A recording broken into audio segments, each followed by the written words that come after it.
Yes, babaklasin natin kasi sira yung naka main breaker niya guys. Ito yung pinakatakip niya, oh. Sira, kaya gawa natin ng paraan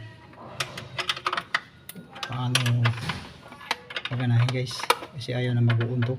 So dinairi ko muna siya.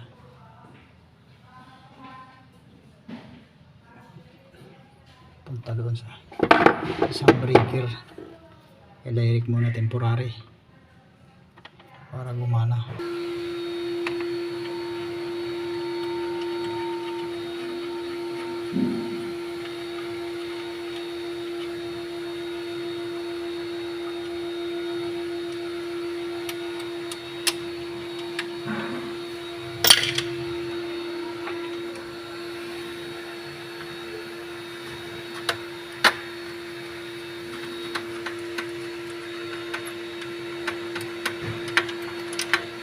Ayun, nahulog na tornilyo, bullshit.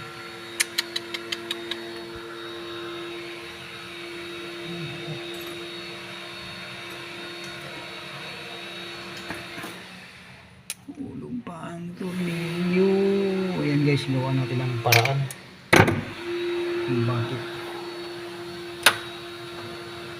bumigay na siya. Dito yun sa may Provident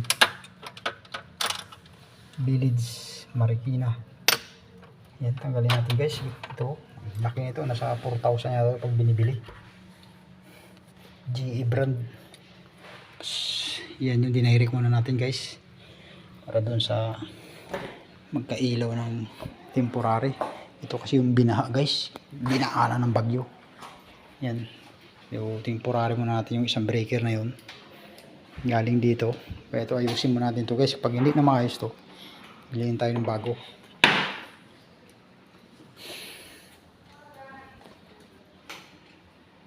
Dito yung, ayun, malinis na kasi nilinis na nila guys, tapos nawala na yung mga kalat, mga putik. Yan,